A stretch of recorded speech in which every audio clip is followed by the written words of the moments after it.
Hello, everyone, and welcome to episode 16 of the Rewatch podcast presented by the Trailable Video Gamers Club. I'm your host, Tyler Schatz, seated front and center at the Purple Wedding.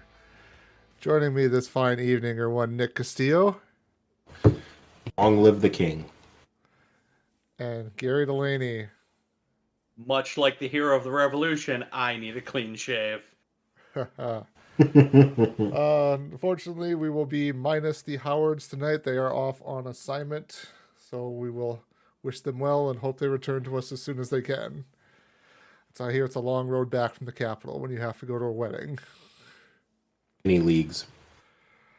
All right, we have watched season 4, episode 1 and episode 2 for this podcast here. So starting off with episode 1, Two Swords. Tyrion welcomes a guest to King's Landing. At Castle Black, Jon stands trial. Daenerys is pointed to Meereen, the mother of all slave cities, and Arya runs into an old enemy. So I want to just kind of start off with just the cold open, the first one we've had in quite a while, of the melting of ice. And basically kind of the symbolic end of kind of like the Stark family as we kind of know it. We, as the viewer, know there are other Starks still alive. I mean, there's obviously Sansa's in the capital. She's technically married to Tyrion, so she's technically a Lannister. But we, as the viewer, know Arya is alive. And, I mean, Jon is technically a raised Stark family member there, too. And we know he is alive at the Wall now. And Brandon Rickon. Yes, thank you. Brandon Rickon are still alive, too. But it's kind of definitely like to me, it's just like Tywin in his final glory there, basically, of like, I have won. I have defeated all of my enemies. And now I am melting their gigantic family sword down to forge two of my own, which we find out later on he's wanted forever, Valyrian swords for the Lannister family there, and he finally gets it basically there with the two swords that he makes there. So I'm just kind of wondering here, Gary, it looks like you've got something kind of further to add here. Like, what did you guys kind of think of that? Like, did you kind of take that all in as Tyrion or Tywin was like, "Yep, I am the victor"? It in is like up and to the point of which Robb is gone, and at this point, the only remaining in their mind, the only remaining Starks are Cersei and Jon Snow. No, Sansa. Sansa and Jon Snow. And Jon Snow has no claim to the North, and Sansa is a Lannister. So I was curious in watching that if maybe he waited until this point, because if he had to make reparations for murdering your father, stealing your family's heirloom, that he might have had to give back ice as part of reparations at some point. You know, if you have to sue for peace, like giving back your father's sword, which is a great, like, no matter who's, like, it is a really cool fucking thing. It's a family heirloom, yeah. Yeah, that is something you'd have to keep around as a bargaining chip. I mean, he's already given back Ned's body. I don't know if it ever got back there, but it was given to Catelyn. Mm-hmm.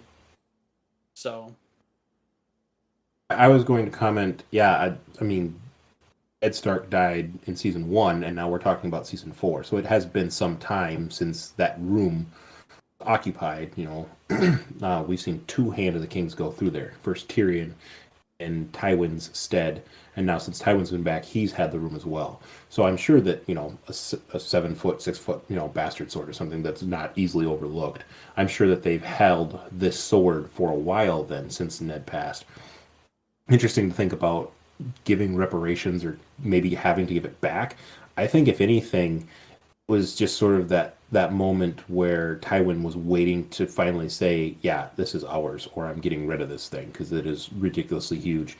The only time we've seen in this series Ned use it is in the first episode where he executes, and condemns the man who left the wall and failed his oath. Interestingly, Like, he went to King's Landing with ice, which, if you think of it as a family heirloom, you would think you'd leave ice in Winterfell with Robb, because Robb is the Lord of No, He'd his be Lord of wife is Winterfell in his stead. still the Lady of Winterfell, and Robb is still a Lord of Winterfell, but Catelyn is still technically the Lord of Winterfell in Ned's stead, I would assume. Robb does not become the Lord of Winterfell. Tyler? Go ahead, Nick. I think you have more of like a clarifying point for that. I was just thinking the timeline. Point of clarification first. When Sir Ilan Payne kills Ned, does he do it with ice? Yes. To use his own sword. Okay, I was just going to say, can we confirm that Ned actually did bring ice, or maybe it was just in Winterfell until the hero of the Revolution burned Winterfell down? Not the hero of the Revolution. Theon burned Winterfell down. So I was going to say maybe that's not it, and like it's since now been sent down. But yeah, if Sir Ilan Payne used it, then yeah, they've had it around for a while. So yeah, why he would have brought it down? That's a good point, Gary. I don't know. So that's my question there too. Of like, why on earth did Ned Stark bring this gigantic sword down from Winterfell to King's Landing? Because we've seen, like in the first episode, it's a very large sword. It's I would say it's not even a bastard sword. It's a two-hander at best there. So like, what was the purpose of even bringing that to King's Landing there? Because when he got into the fight with Jaime outside the brothel there, he was using a regular sword, I guess. I don't know what you would call that. It's not a sword that he would fight with. Yeah, it's strictly for strictly ceremonial, or in that case of the beheading there. So I'm like, it was for why he brought it. King's justice. Instituting what? Instituting the King's justice? It was for instituting the King's justice.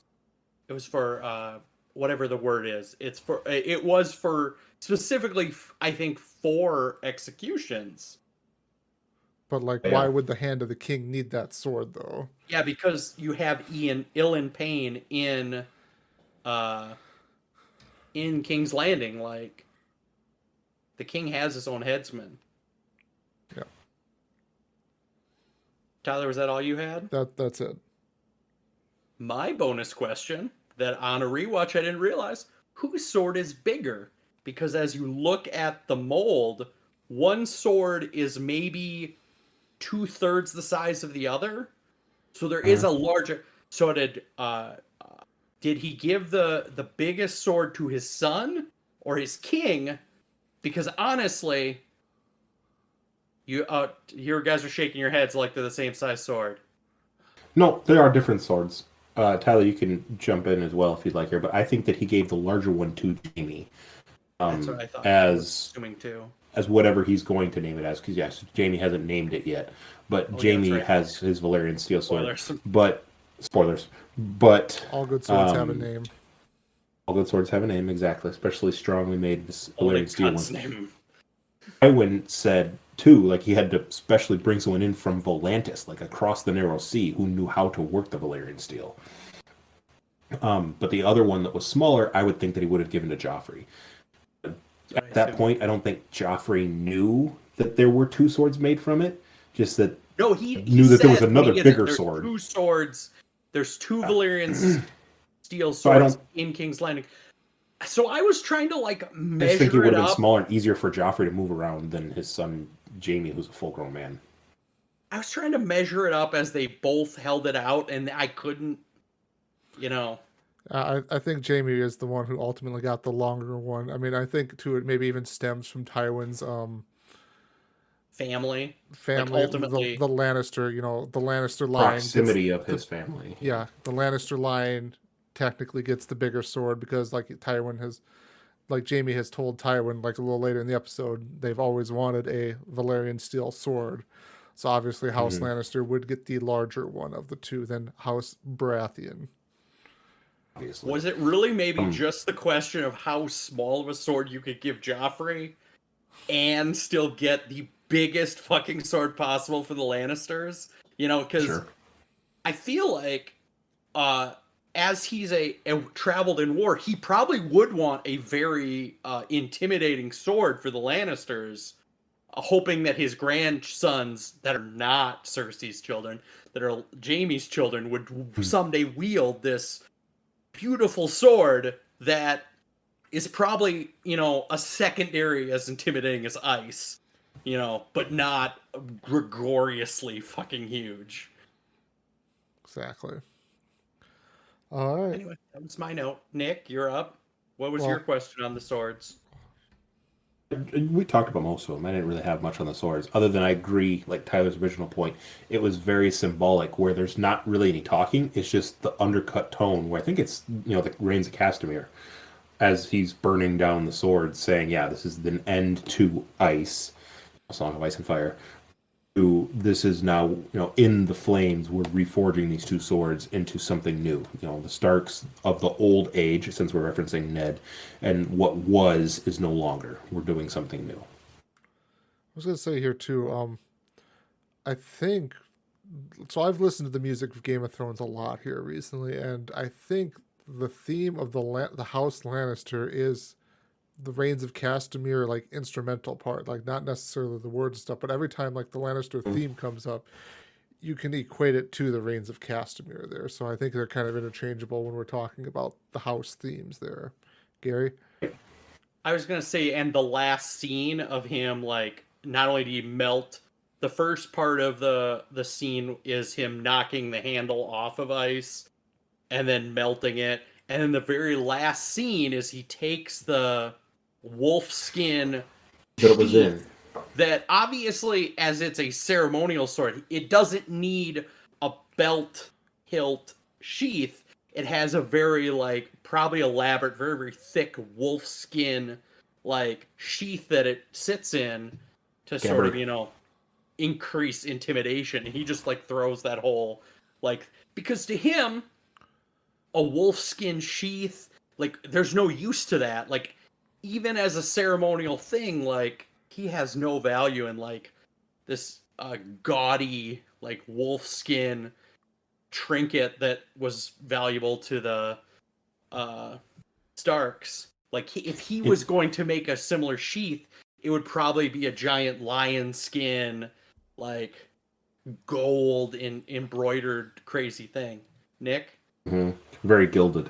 I'm sure, thinking back in that original episode where we see ice first unsheathed, I think, like, Robb is carrying ice, and Ned, pulls it out when he's going to actually use it, and does the held in the ground. You've been found guilty in the laws of gods and men, and so it's this whole traditional stance about how the sword, what it represents too for the Starks.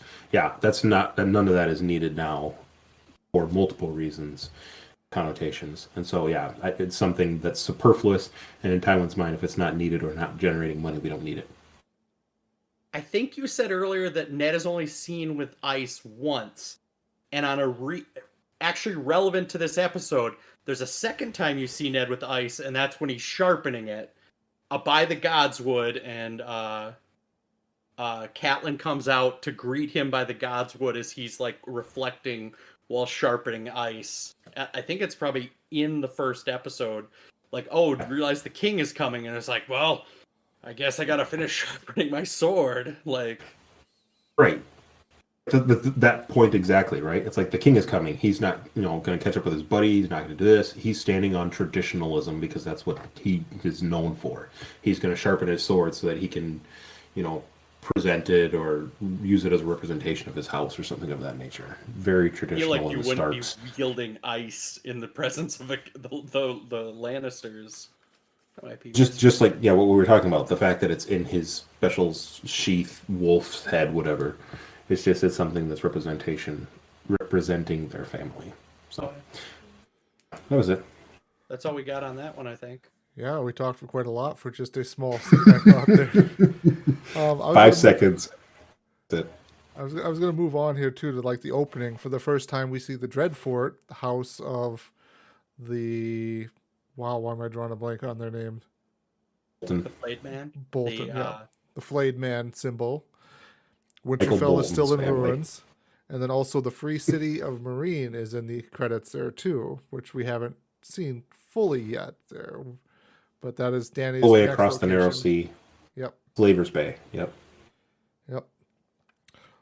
So the first part I wanted to just my first point to just talk about for this episode. Well, I guess it's technically my second part here to talk about here is basically it's just the scene where Jamie is being presented his new sword by his father there, and basically his father is giving him the orders of you will return home to be the Lord of Casterly Rock there. Because Tywin is not planning on going back home anytime soon, being the hand of the king. He believes he's just going to die now in King's Landing and eventually be taken back home when he's dead. So I like the scene from Jamie because it's like one of the few times where you see the Lannister children stand up to Tywin there from his imposing figure and orders there and stuff.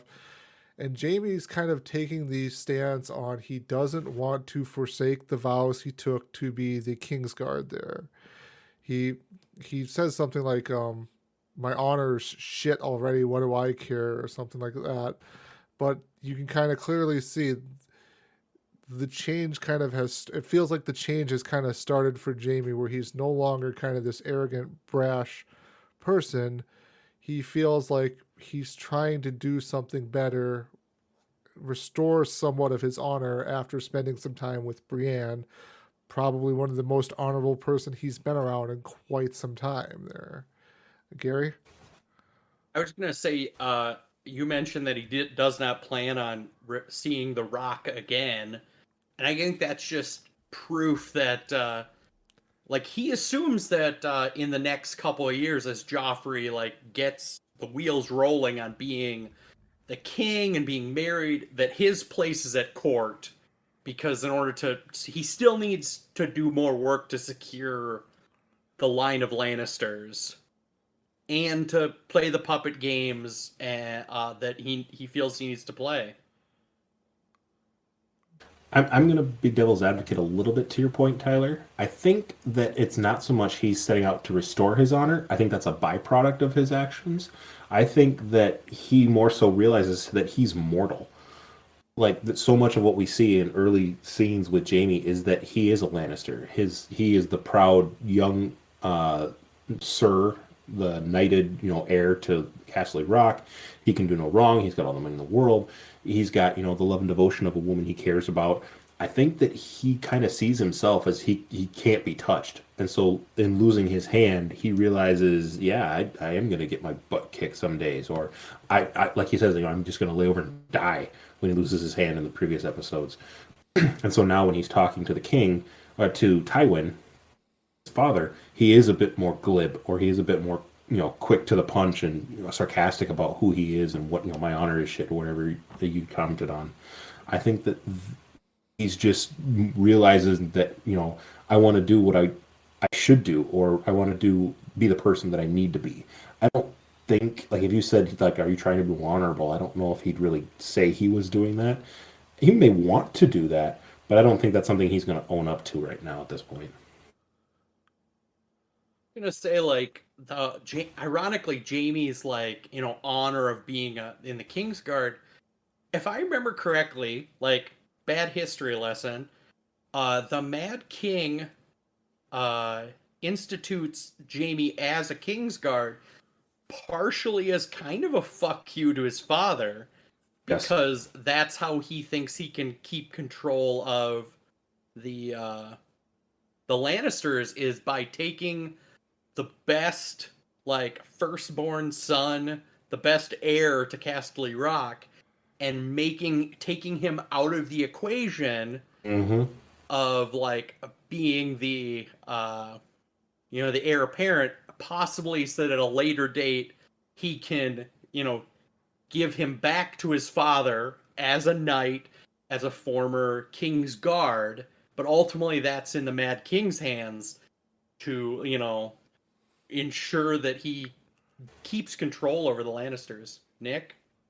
Very much, yeah. I think that he's a hostage of a couple different sorts when that happens. Also, correct me if I'm wrong, I think the Kingsguard are supposed to forswear off having marriages and children too. So I think that, it's a way of ultimately saying Tywin can't have any offspring past Jaime. And he wouldn't necessarily be quick to welcome to the family any offspring from Tyrion either. So yeah, I think in a way it's a huge, middle finger to what Tywin wants. Yeah, I'll completely kind of agree with that. There was a point you had mentioned there too, Nick, about how Jamie is not ready yet to say he's doing it for his honor. Not clearly, I would definitely agree with that. He's not at that point yet where he's trying, he's openly going to admit he's trying to redeem himself there too. And he's even in talking with Cersei in a later scene of this episode there, he's trying to make it about, oh, he's staying because she's still there and everything like that. That is maybe more of the way he can kind of present it there. I mean, obviously to just Cersei there because of what's going on between them two, but I think there's maybe just a little bit of Jamie that's trying to talk himself into the fact that he's trying to slowly redeem himself.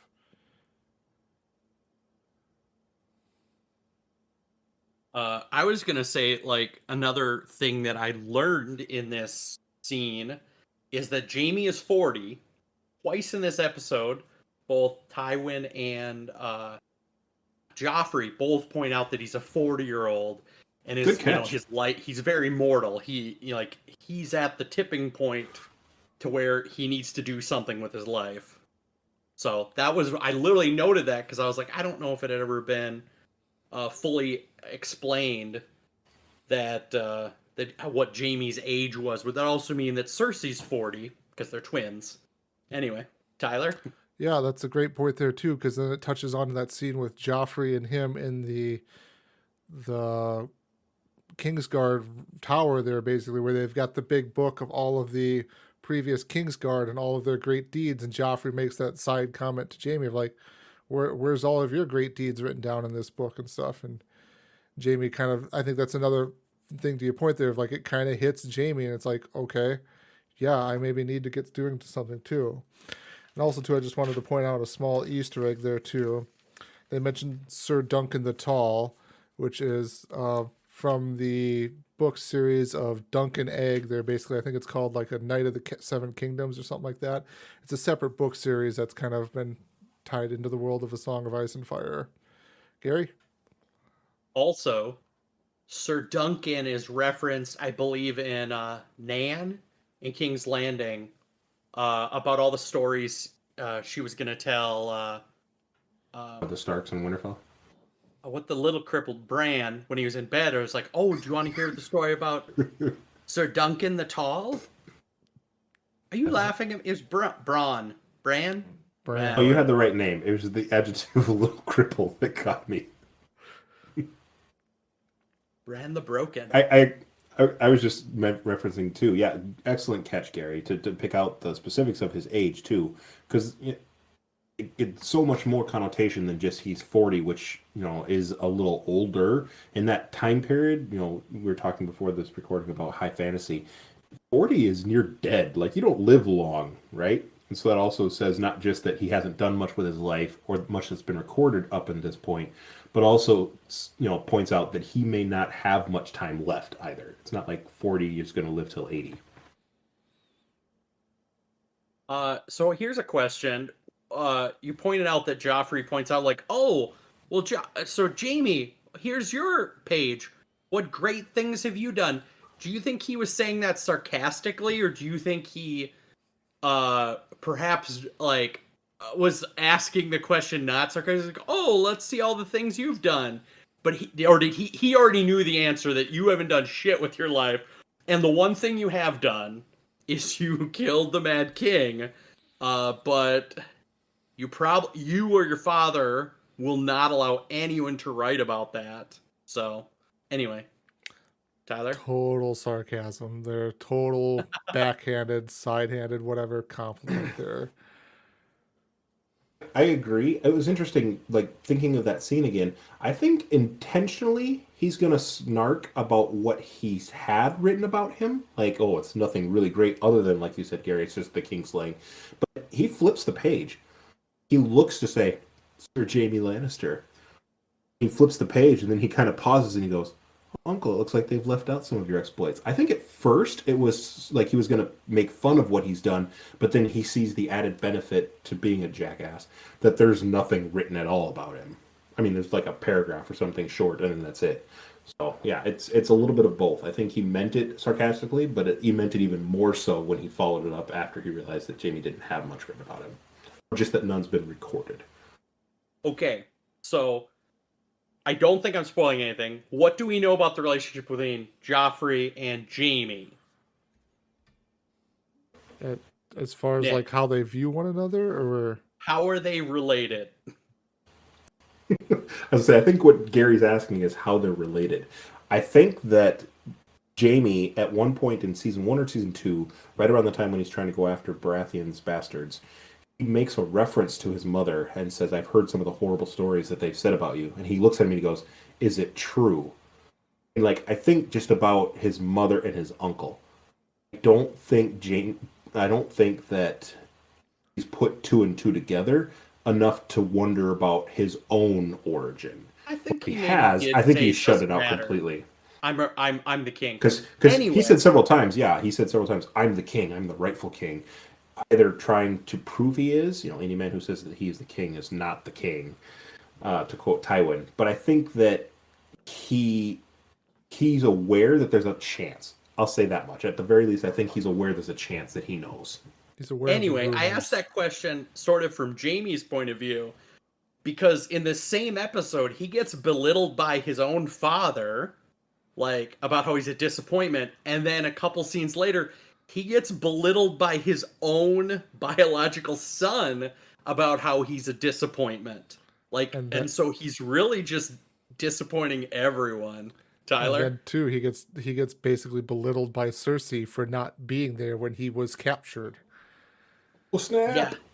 So obviously they're trying to show that he is definitely cornered, and like his dad, his lover, his son, like all just treat him like shit, and he thought he was gonna come back and like kind of get a hero's welcome of like I returned and I returned alive, like welcome me, and they're like, you're a disappointment. Why couldn't you keep your hand, and why'd you get captured? Yeah, absolutely. Yeah. I think a lot of that is true. He has that scene with Cersei, I believe, where he does kind of open up to her, and he's like, "I fought every day to get back to you," and she's like, "You took too long. Things are different now." It's like, what? I had nothing to do with this. It's not like I intended to, and so it absolutely puts him in a position where he feels cornered. What's his value? His father doesn't want him there. His father wants him at Castle Rock. I don't. Again, I think that Jaime is smart enough to know that he probably knows Joffrey is his. I don't think it's ever expressed or it's said, but I'm sure he knows. And so, just that too. It's nothing that he's going to outright say to Joffrey or say in the presence of anyone else, for sure. But it's something that, he kind of feels like he's getting it all on all angles, and he's just existing for those few early parts of this episode. I think maybe Jaime's too even feeling like he doesn't really have any agency in his own life, any control over his own life. He's being directed by his father to do this. He's being directed by his sister to be a disappointment, and that he needs to be there for her always. And also too, I kind of, speaking of that scene there too, I wrote down too, we're kind of starting to see the Cersei kind of her clean image kind of fraying a little bit there around the edges, because Jaime notes she's starting to drink more. She's starting to basically lash out at everyone that should be in like her close inner circle there. I mean, Jaime obviously being the big one in that circle there. She's lashing out at Jaime there. Nick. Yeah, very, very true. Good observation on Cersei's part too. You said the agency for Jaime, and I guess a question I just posed to the two of you is, where do we think Jaime was drawing his identity from? And what do we see it change to now? Speculation is fine. I think that he saw himself as a master swordsman and a gold cloak and a very beautiful man. Like prestige. Like, even though he's a king's guard, like he's still the most clean shaven and well kept member of the king's guard compared to the Hound, Cerulean Pain, and whatever that other brick is in this episode. What? Marin Trant, I believe. Marin Trant. Mhm. Like, Yeah. it just the way he's kept, he keeps himself still as if he's a lord. He still presents himself as a lord. Yeah, I And would. now he's just sort of a joke, like, and talking about being a disappointment. Like, at the very least, even if Joffrey didn't like Jaime before, he at least understood that he was a reputable swordsman and Sure. someone who needed to be respected. Because I think Jaime also always saw himself as the second best swordsman in the Kingsguard, only to Sir Baron? Barristan Selmy. Barristan Selmy. Selmy. And now, with Barristan being kicked out, he thought he'd come back and still he'd be the best swordsman, and now he's the worst swordsman. So I think that being a good swordsman is really all he had as a Kingsguard, because he didn't have any of that lordly title. Nick? Very, very true. Interesting take. Tyler, I'll give you your response here in a second. I'm just curious, since you mentioned swordsman, Gary, have we had an interaction with Joffrey and Jaime in any previous interesting experiences? Like, hearing that we talked about, the first time here, Jaime has really had a scene with Joffrey. He puts him down and, what have you done, Uncle? What's so great about you? Have we had any previous scene to compare that to, where he's like talked up his uncle or said how great Cersei is? I don't think so. This is like the first real interaction we've seen with them, isn't it? Yeah, I believe. I mean, the only chance they would have had to be together would have been episode 1-ish, maybe into 2, before they leave back for King's Landing there. But then Jaime basically meets his father. Well, no, Jaime's in the capital. There's no interaction between Joffrey and Jaime in the capital there. Jaime leaves the capital after he's attacked Ned Stark to go to his father. And then Jaime's captured, so there's not really any chance for them two to interact with one another. Interesting. Yeah. So maybe there's always been contention there. It's just interesting. I just thought of that hearing you talk about him talking up his swordplayness. Tyler, what's your thoughts on the question? Yeah, to go back to your question there, I would pretty much agree with all the points that Gary laid out there. Jaime just sees himself as like one of the best fighters in all of Westeros there. And I think that point even came up too, of like when he lost his hand, he basically lost who he was, because his sword fighting abilities really defined him for the longest time there. And now that he doesn't have that anymore, he's having to figure out who is Jaime Lannister, to not to get like too existential on us. Gary? I agree with both those points. I also feel like even if he doesn't have any great deeds before he lost his hand, he could have still been written as a great, like, eloquent bullshit, as like Jaime Lannister was the greatest swordsman in the kingdom, second only to Barristan Selmy, and the other stories would have been like what he had done in battle next to the king, because that's, I feel like, how a Kingsguard would gain the prestige, is in acts of bravery defending the king or the queen or the royalty. But since Joffrey became king, or since Robert became king, Robert was in peacetime. They've been in peacetime. And while he was, I don't know, with the Mad King, I feel like they would have whited out anything great he did for the Mad King in that book. Like, anything that somebody did that is like an honor to a shitty dictator, they just kind of clear out. Tyler?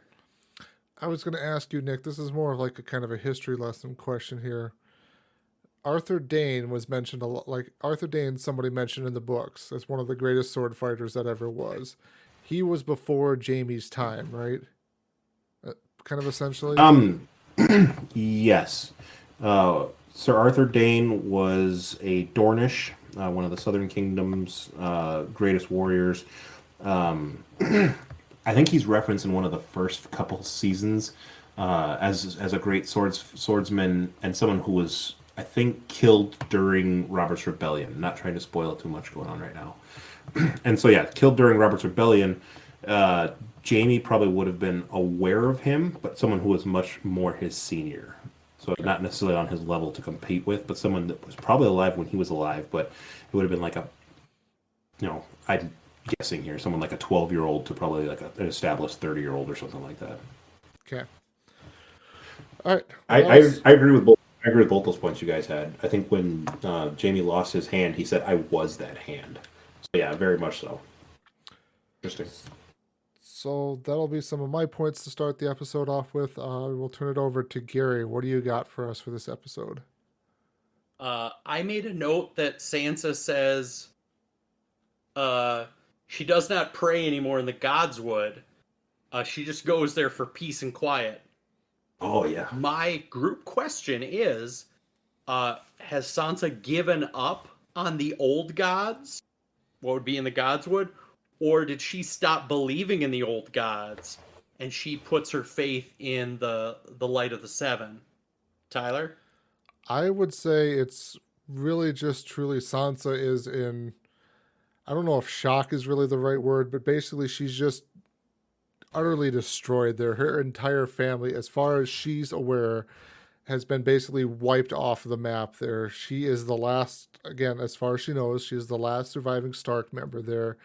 She's probably, and I mean, she's not that old, so she's probably still trying to come to grips with the fact that she's it. There's nobody else in her family left there. There's nobody else that she can talk to as a fellow Stark there. So yes, she goes to the Godswoods, not to pray anymore, to get away from people, but I'm not going to say she's completely lost her faith in any of the gods, though. Nick? I agree with that. At the end, you had commented, Gary, about like to start praying towards rather the old gods, the new gods, in the point seven, in the light of the seven. I don't think that she's moved on. I think it's just that people will leave her alone, and she's aware of that. She's been in the capital enough. She knows how some of these things work. Like she knows that people will talk to her because she's a lady and because of her family name. But yeah, being able to get that reprieve is something that she wants. I had a question, a thought of that too, about being the last Stark. Have we had confirmation or have we heard that she has heard from Winterfell that Theon killed her two youngest brothers? Is that something that we heard reach the Capitol's news? Small Council commented about something with that? Because that is the information Ramsay Bolton has. No, Lord Bolton. You're right, but has that been passed back down? I believe so, because the Capitol knew that Sansa was the key to the North, because once Robb was dead, Sansa and Tyrion's next child would be the heir of the North. So sure. I think that's known information. Yeah, that would make sense. They wouldn't jump to her over male lineage with Anne or Rickon. So, okay. Interesting. Just, yeah, I agree with that. I think that it's something where she's just looking to get away because she is in that, distraught turmoil inside of understanding what the implications are for her family. It's new territory.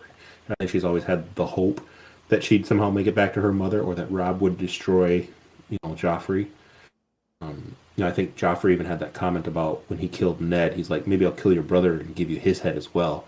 And she, was like, maybe he'll give me yours, And so she's like had this hope still that there's some fight left in her. And now I think that, a lot of that fight is gone, but I don't think she's moved on to another trajectory quite yet. I guess my question that I go back to was whether or not you sense that there was a strong old gods connection with Sansa, because she's the oldest daughter, sure. And I don't know if you ever get a good sense with Robb how good his.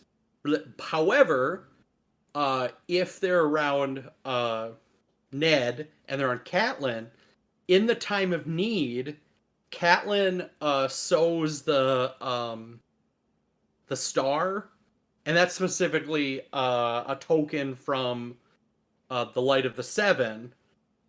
It's not an old gods tradition. So it's maybe just a sign that she still holds, like, in her heart, like, the things she grew up with, whereas a child of the North might only have known the old gods. The family Stark worships the old gods, and so maybe that's why I just asked if we thought there was any if she had lost her hope, because she obviously grew up in a family with two different belief systems. Tyler? So first point is Nick, you hit on it, I think, absolutely perfectly there, of like the little bit of hope she had left of Rob coming to save her at the end of the day is gone now, which again utterly just crushes her.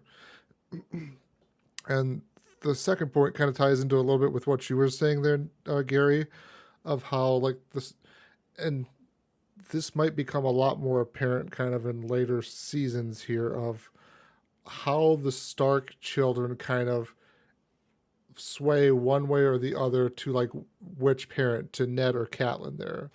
It's like you kind of get the sense Catelyn and Sansa were kind of more on their side because Catelyn is from the Riverlands. They held with kind of the new gods, the seven-pointed star there. And you can kind of see a little bit of how Sansa takes on a lot more from her mother there, it seems like. And then Bran Arya is believes the in other Bran one. Raven. I mean, Bran is his own separate thing with the three-eyed raven there, but then like Arya, I mean, from her being a little bit more of a tomboy, you kind of get the sense that she's a little bit more on Ned's side of everything there. Nick? Agree. The phrase that came to my mind was kind of like how they come into their own, since the Stark children are all fairly young. They're all young. Even Rob, who's the oldest, is still kind of seen as the young one on the battlefield. Strong in his own right, but young. The story is really Robert asking Ned talking to Catelyn, then Ned deciding to go to the capital, and then where we are now in the story. Fast forward a couple episodes, all that's kneecapped. So it's really then the story of the Stark children, and like you're trying to get to, I think, Gary, what do they have from their past to know what to do to move forward on? And then also, like you're saying, Tyler, who are they kind of becoming like? Either what they've learned from patience and perseverance from their mother, or tact and aggression and skill from their father. I guess also, as we talk about children and like which parent they take after, I can't stop thinking about Joffrey, how he gets this great fucking sword, like a sword that like is truly an honor, and he just kind of whacks at a book with it. Like I've never got the sense that he is a graceful tactician in battle, unlike Jaime Lannister, his biological father, or Robert Baratheon, his father in name alone, who used to swing a great warhammer. I don't think you've ever seen a single scene where he is training in battle. Like, the Starks start with a scene where all of the boys are training in archery. You've never seen any of those children train in combat. Anyway, Nick? Excellent point too. The comparison between the way the families are raised. Yeah, no. Joffrey is nothing in battle. He was cowardly scurried away during the Battle of the Blackwater. He's only ever had a sword on him for ceremonial purposes. And again, he doesn't just whack a book. He whacks the book that was the gift from Tyrion that he gave him. That was like something. So, anywho, I threw off my point. Just the way he handles it is very poor. He doesn't really know what to do with it, so it's interesting. But what was the other point I was going to say? Something about the way that the children handle themselves with the weapon. Yeah, he's not very skilled. He's just spoiled. Just because absolute power corrupts absolutely. I'd say the only weapon that we've ever seen him use is the crossbow, but that's more so just like something to fidget with. Something he's wound up and used a couple times and showed off to Marjorie, and killed Ross with. So it's just something that he has. It's not a weapon that he's training with per se. Yeah, I would definitely say that Joffrey, though, more or less takes after his mother there, the quick to anger there, the temperament and stuff like that. But he's obviously gone beyond his mother because he is the king, and as you say, absolute power corrupts absolutely. One thing I want to call out here too is the shot of the statue. You now see that is at King's Landing of Joffrey with his crossbow and a dead direwolf with an arrow in its head standing below him. And it's like, Where is wow, this at? that thing got built quickly. In the It's garden. In one of the In the gardens garden there. while you're watching. Right. Who's in the garden? I was Sansa, actually called probably. out a different animal, and Melissa, my Marv, called out a wolf. I thought it was a boar originally, to symbolize the boar that killed his father, and Joffrey standing heroically, Captain Morgan style, over the boar that killed his father. Catch. But upon a pause, it's got more wolfy hands. But I thought a boar would have been a much more legendary story, that Joffrey killed the boar that killed his father. No, Like, but that's a better story. that would- Killing a that- direwolf. That would whatever. require him to care about his father. killing I the think wolf that he is cares much bigger. 'Cause cares it's much more about vanquishing the foes of the realm to make himself look better. Yeah, it symbolizes him The ending wolf the might war. be much bigger, but the boar has more historical significance. Like, Joffrey don't give a crap about history. And they killed the is boar true. that killed his father anyways, too. So this is true. True, yeah, they all come. Anyway, just wrapping up my point about the Joffrey's swordsmanship, I just think about all of the great, like, he had Jaime there, he had Sir Barristan Selmy, he had talented swordsmen around him, but nobody ever thought, and Jaime didn't ever care enough, or Tywin didn't ever care enough to send somebody to train, or the mountain that rides. Like, if you're ever going to have somebody teach you how to run a sword, it's the mountain that rides. oh yes, perfect person, Gregor Clegane. Yeah. Number 3, top 3 hero.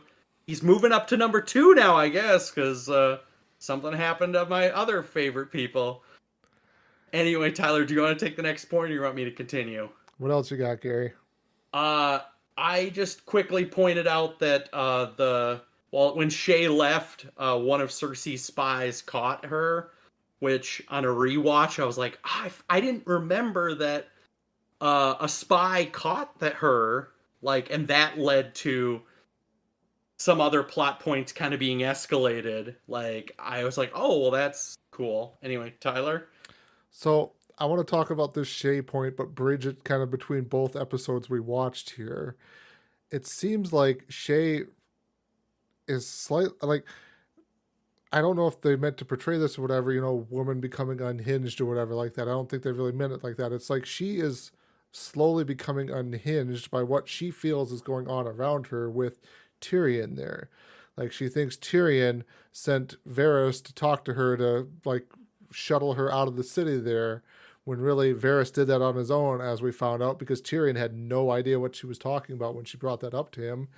And then there's, like, multiple times where, like, Shay is in these rooms with Tyrion and she shouldn't be, like, doing what she's doing there, because somebody could walk in on them and something like that. And Tyrion's supposed to be this person who just married someone and trying to keep his vows and stuff like that. So my question kind of is like, do we think Shay is just kind of more or less losing it, or is she, like, truly devoted to Tyrion that she's, like, wanted to do that, or she have another motive kind of going on there too? I think she's become emboldened, but I think we've talked about this in the past. Shay is a very interesting character, and their dynamic is very interesting. And on a rewatch, obviously you see different things in the conversation with Shay, because obviously, not a spoiler, she gets on the ship and she comes back somewhere else in the story. Well, there's also a scene too of Tywin mentioning to have her brought to the Tower of the Hand there. Before the wedding. Before the wedding. Yep, that's the key point there too. So, good context too for like the timeline before the wedding. do you want to pause that point? Pause the Yep. Shay point for a bit? Sure. Okay. The next item I had was the word of the day that I looked up. Pycelle is a lecher. And I had to Google what a lecher is. As a man You of all given, people should know what a lecher is. in the intro, the one thing I was like, "What's the joke of the day?" I was like, "I'm not gonna make any jokes about being a lecher. That's the line. I'm not gonna cross that line. Just gonna stay right there." Telling on yourself. I know a lot of words. I know a lot of bad words. I know a lot of bad things from the dark corners of the internet. Didn't know what a lecher was. So take that as you may, Nick and Tyler. Tyler, did you know what a lecher was? I honestly don't think I do. Okay, Nick, fuck you. Not everyone knows what a lecher is. A man given to excessive sexual indulgences. So on the rewatch, as you watch that scene, Cersei calls Pycelle a lecher, and it's like, I wouldn't let that lecher touch me, because Cersei went to not the Maester, Qyburn. And later on in the next episode, not a spoiler probably, is that Cersei sends a different person to go see that same guy, and not Pycelle. So I looked up the word lecher. It's my word of the day. And it also colors, on a rewatch, it colors what people actually think of Pycelle, because on the initial surface layer, I didn't think that anyone ever knew that he was a creepy old bastard, and that Cersei obviously did not trust him, sort of that doctor feeling when you do you feel comfortable enough with a doctor to have them see your naughty bits, and obviously she does not feel. Nick's surfacing that he wants to spoon up the porridge. I don't know what that means. Nick, what do you got? You don't have to end in the middle of it. I was going to say, I think a couple people understand who Pycelle really is. Remember in an earlier episode, Tyrion comes in on him, and he's got a woman in bed with him. He says, I don't like his beard, and has Bronn slice his beard and threaten to cut off his manhood, and he throws him in the black cells. So I think that people in the small council who are paying attention, probably Varys with those little birds that whisper things to him, maybe Baelish, just because Littlefinger knows crap about everybody, they do know his tendencies, but for theatricality or who he's pretending to be, Pycelle thinks maybe nobody knows about him. Read that as him being a very powerful man that obviously can afford to get his jollies off, and sure, that was all it was to be that. Basically. But in the calling him a lecher, obviously Cersei implies that he has he has darker sexual fantasies. Tyler? This isn't a spoiler because it's a deleted scene, but I remember the scene because I stumbled across it one day. There's a scene that he cut out of the show of Tywin out fishing in King's Landing there, and Grand Maester Pycelle comes kind of slowly walking up to him to deliver, I think, a message or something like that. And Tywin basically just turns to him and says, quit acting like you are or whatever. And it's basically shown Tywin knows what's going on with Grand Maester Pycelle, so Pycelle stands upright like he should there, basically. And it's just a great scene of how, again, like you guys are saying, there's people who know, and Tywin being the person that he is, he knows Pycelle is acting a fool. Saying as the audience, I had never dug that deep, so it was a new word, new lesson. Any other thoughts on lechers, or you want to continue? The other fun quote is, while Jon is on trial, someone who's a former Targaryen, I got the nod, gets asked, how do you know he was telling the truth? I was like, how a man is telling the truth? I grew up in King's Landing. That was a good burn. That's, I feel like, also on a surface level, if you missed a previous scene that explains that he's the last Targaryen, that you could just gloss over completely. Tyler? So, number one, it's been quite a while since I've gotten to say this. Fuck Alistair Thorne. His fucking bullshit there. But then the other thing to too is point out is I defend a lot of people. I don't defend Alistair Thorne. then also too to note, Janos Slint is now there as part of the council Yes. there in the Night's Watch because he was sent to the wall by Tyrion there for when Tyrion was former, basically clearing out. leader of the King's Guard. What But, is yeah. Janos Slint's title in the King's Guard? I He don't was know if there's the- ever. He wasn't the King's Guard. He was the head of the City Watch. Oh, what? Sorry. The What Gold is his Cloaks. title in the Night's Watch. Night's Watch? He's Thank you. someone because he's at the table, but I don't know if we I know. think he's just got a place at the table there. I don't think they really go into the hierarchy of the Night's Watch other than the Lord Commander is about it. There's more. I think more of that comes up later on in the show when they get talking about some stuff there. But as far as I think we're aware right now, there's not really too much hierarchy to the Night's Watch other than Maester Aemon there and Lord Commander Mormont. But I mean, like, Hold on. Would he be the head of the Rangers, the Stewards, the? Because remember the Builders, the Rangers, the Stewards, the Builders. I think that would line up with the four people at that table. That maybe perhaps he's the head of see one that, of those sure. classes. highly possible too. Also, too, like him being there, you can tell he's made friends with Alistair Thorne Alistair there because Thorne. he's just an arrogant asshole there, trying to put down Weasels hang with again weasels. Jon Snow. This is the part where Jon Snow is basically standing trial there at the Night's Watch for what he did basically with the wildlings, and you could tell he's just being an arrogant asshole because he knows, as far as the realm knows, Ned Stark was a traitor to the realm there and everything like that. And Jon Snow is the bastard of Ned Stark, so of course Janos Slint just keeps throwing that back at Jon, like you're the bastard son of a traitor. And it's like, fuck you, dude.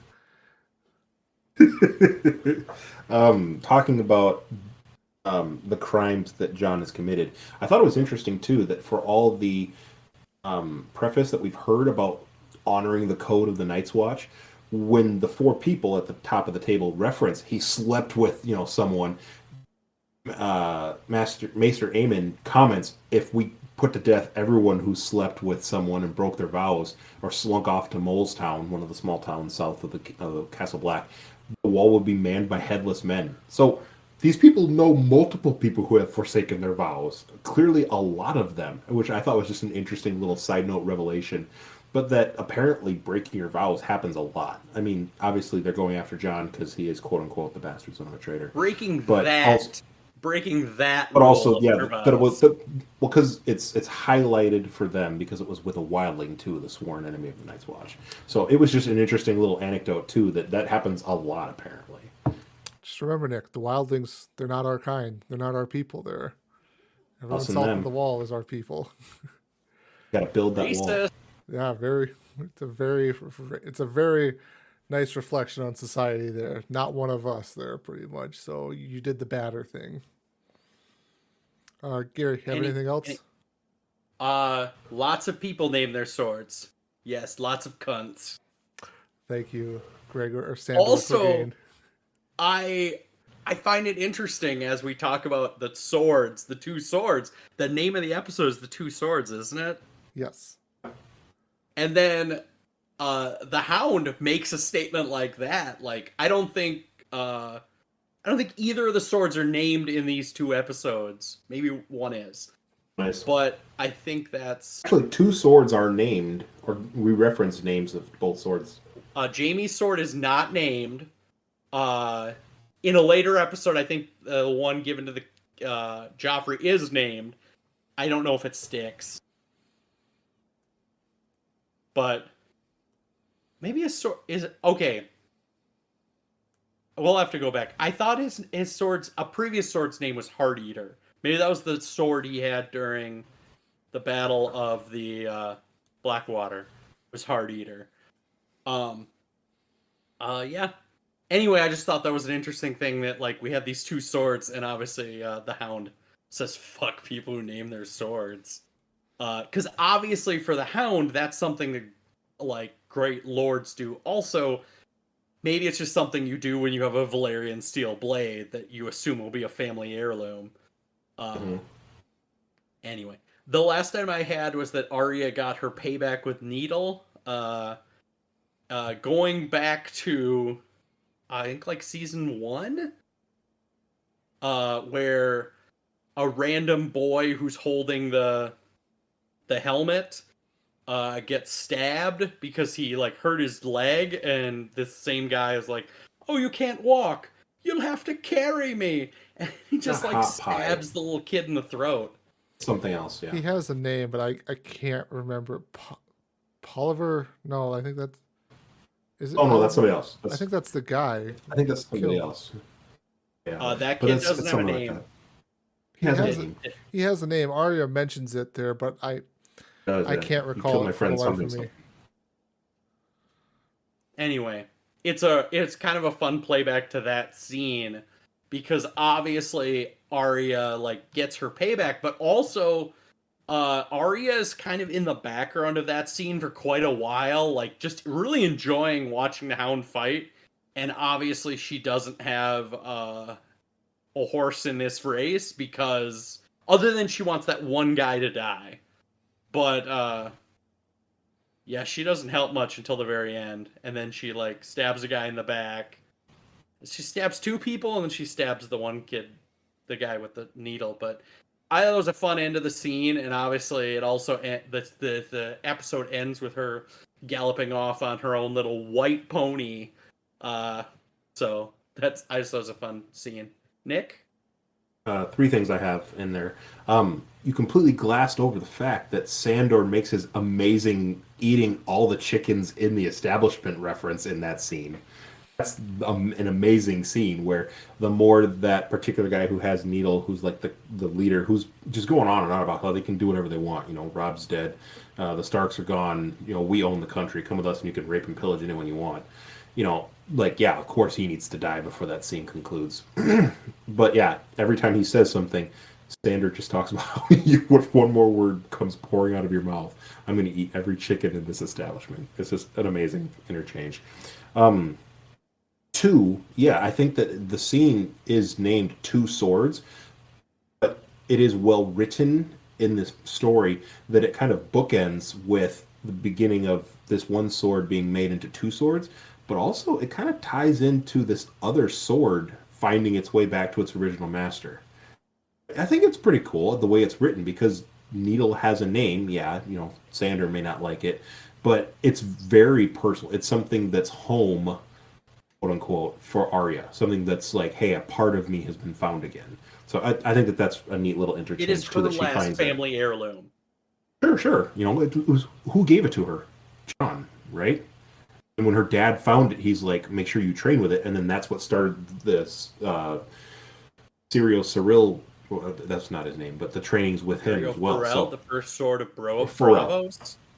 Exactly. So there's a lot of history behind it and what it means to her. That's all I'm saying. So it's kind of interesting that the 2 swords, might be the death of one, Ice, and the way of finding home for another one, Needle. And then yeah, at the very end too, because the first time we see them in this new season, she's begging Sandor, I want my own horse. And he's like, what the hell would you do with your own horse? Well, you know, you'd ride away. No, I want a horse. I want to ride with you everywhere. And so it's interesting that this episode ends where she does get her own pony that she can ride. I wanted to mention too, just Gary touched on how like the episode ends there of just that shot of Sandor and Arya riding off on the road there, and they pan out, and it's just the fields basically from war have been burned and charred to a crisp. I think it's just like an amazing kind of shot there of just how the after effects of war that you don't really see a lot of the times there. Gary? I'm going to point out that I think I noticed it every time I watch it that the conversation between the Lannister guy and the Hound sort of blooms like an onion, where as soon as Sandor's like, fuck you. The guy says, "Oh, I did hear that you turned tail and ran from the, abandoned your post during the Battle of Blackwater." So it's really telling that this guy knew that he was a traitor, but he still gave him the benefit of the doubt and wanted to hear if there was a larger story, or just wanted the Hound, knowing enough about the Hound, knowing he's kind of a despicable fuck, that he would be his sorts of peoples. Tyler? The Hound has a code. He says so clearly. He has a code. Yeah. Did you have The anything Hero of the else? Revolution has a code too, Tyler. Oh, I'm sure he does, yes. Did you have anything else, Gary? That is all I have for episode 1 of season whatever we're on. Season 4. You're up, Nick. That was it that I had for the end of the episode too. Yeah, just it's bookended well about the swords, and then the comment about how Arya kind of gets like what she wanted in a sense. It was also, I think, they commented the first time she killed someone, wasn't it? It's the second time at least. Supporting King's Landing. Well, nope, yep. The third time, I guess. She technically stabbed that guy at the stables at King's Landing. She stabbed somebody at that little camp shortly after the Hound and her left the twins there, where those guys were bragging about sewing the direwolf's head on That's top right. of Rob's corpse, and then killing That's this right. guy with needle here. So I think it's at least number 3. This one was definitely relished the most. In the do it once, maybe get lucky. Do it twice, okay, you're doing it with intent. The third time, there was motive. Like, she went through her whole little interchange of what this particular guy had said to that boy, as she then, at the very end, what's the matter? Cat got your tongue? And stabbed through his throat. So it was deliberate, it was intent, and there was definitely malice behind her words. But this guy did not get a name in her list of assassinations, did I don't he? believe so.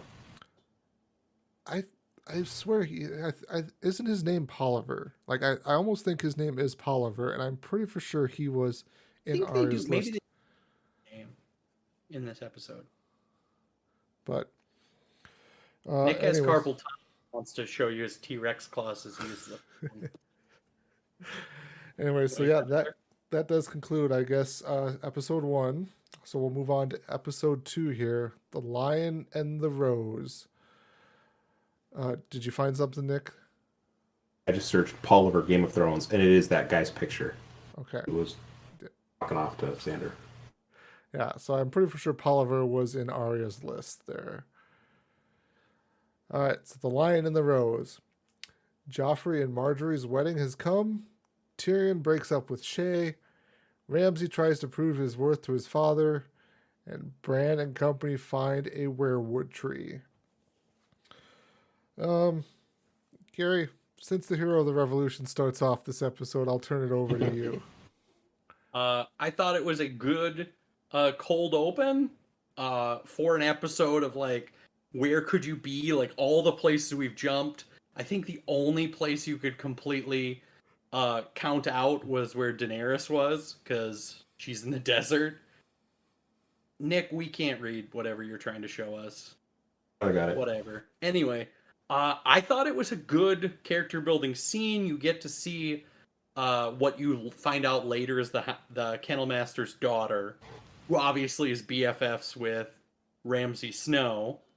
But also, like, that he really enjoys the hunt. And I think the crime that this lady did was just offending his lady. Nick, shaking that finger like a Polaroid camera. What can we do for you? I had a question on this.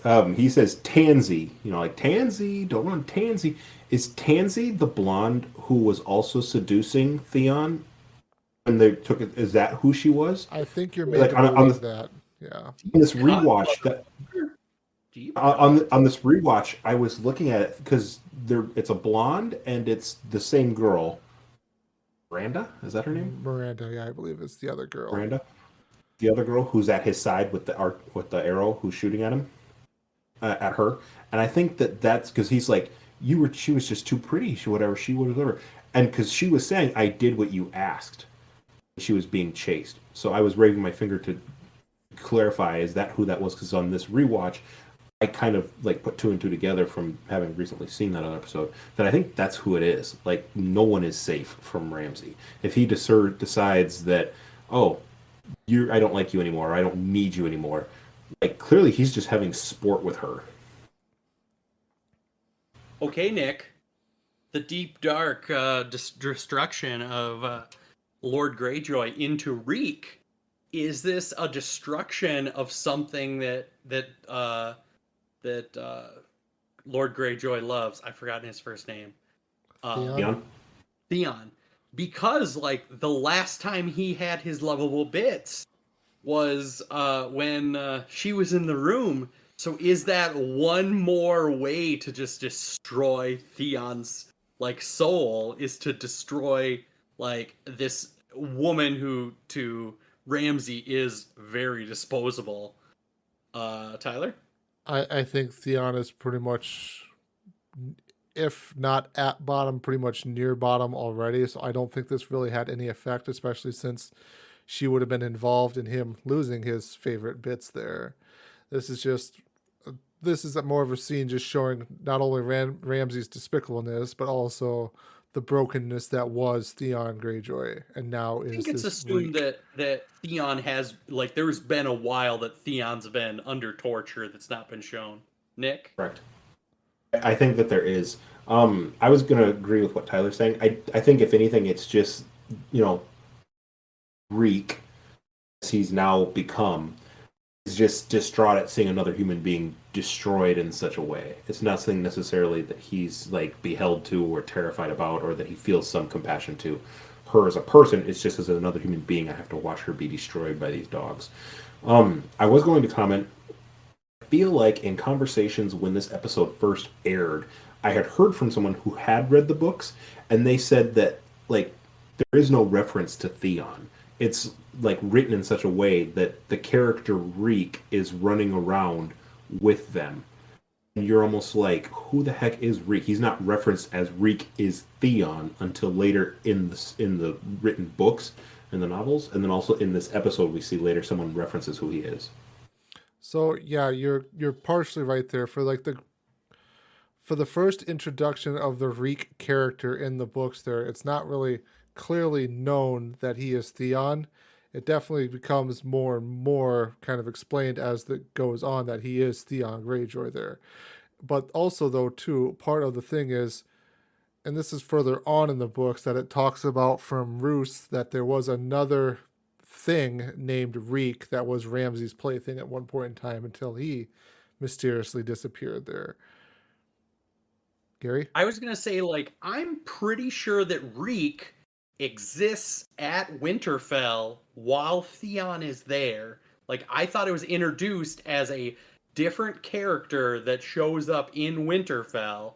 And I didn't, obviously, this is around the time in the book where I sort of dropped off and couldn't keep up. But I believe, I just assumed that they just mixed these characters together. But the character being renamed later would make sense too. Tyler? So yeah, I believe you are right. There was a Reek at Winterfell with Theon there, but I know that Reek disappears and then Theon becomes Reek in the books at some point in time there too, because there's a bunch of, like, descriptive talk of, like, because I think you get character perspectives from Reek then in the book there, where he's kind of having visions of the sea and a drowned god and stuff like that, of basically relating it to being Theon, and then also to the character Reek in the book is dressed up as a noble Theon there to go try and lure some people out of a fort there in the book. But anyways. Interesting. Do you want to talk about Shay at this point, or? Yeah, I could keep going on my rant against Shay here. um, Against Shay? Against her, because yeah, so we've touched on this a little bit too with, like, the last episode. She's definitely become more reckless and everything, because Tyrion keeps talking to her. This is a dangerous place. You can't be doing this all the time. We are going to get caught. Something is going to happen there. He doesn't want anything to happen to her. And then basically Tyrion essentially just finally, like, there's another scene set up where he finally just ends up breaking it off with her, because I think he's come to the conclusion that he cares for her enough that he needs to get her out of the city, to get her out of harm's way, away from him, because there's nothing really further he can do. He is married to Sansa. He is trying to be a somewhat honest, faithful person in this relationship. Not only, I think, maybe a little bit for himself, but also too because he knows Sansa has gone through so much, and to add more shame to her would just be kind of, in his mind, kind of degrading to her. So he feels now that he's trying to push out this person, Shay, because he doesn't want anything to happen to Shay, but also because of the circumstance surrounding Sansa. Yeah, Sansa doesn't need any more dishonor. And his final, like, fuck you is, Sansa is fit to bear my children, and you are not. And she's just, like, bawling. And then, yeah, he sends Bronn in. And, like, Bronn's like, okay, like, let's escort you out. And then she just fucking backhands Bronn. And he's just like, why am I this fucker's errand boy all the time? Nick? Like, they call each other out too, where he's like, he asks her, how many men have you been with, right? 100 or so? And yeah, and she says the same thing back, almost like, how many women have you been with? 10,000? And they're just, it's like all the gloves have come off, and he makes no kindness fucking is apologies. gone. Like, I've been with many women. I've loved many women. I was with you. I've loved you most, though. And Said, I I've think been he with said, many, now and I've I'm loved you done most. with you. Like, something like that. It was... He cares about her. Like, when I was watching that scene, the words were hurtful, but the way he's trying to say them too, like, he's struggling. He does care about her. The words he's saying are extremely hurtful, and that fact that he's saying it is what finally drives her out the door with Bronn. I think he is saying the absolute worst things because he just needs her to hate him enough to walk out of the room. Absolutely. Like, Yeah. It doesn't have anything to do with what he believes. It's that he needs to, like, hurt her feelings enough that she will accept the offer of getting on a ship. And then maybe over time he can send her some gifts and make the apology. But I also think about, like, he had to buy a ship and all this. I've always been really confused as to how Tyrion acquires and purchases things, as he's like, the only credentials he has is as a Lannister, but he still has to get that money or that gold from somebody. Like, no. So I don't know, Nick. No, he doesn't. Isn't he master of coin at this point? You're probably true.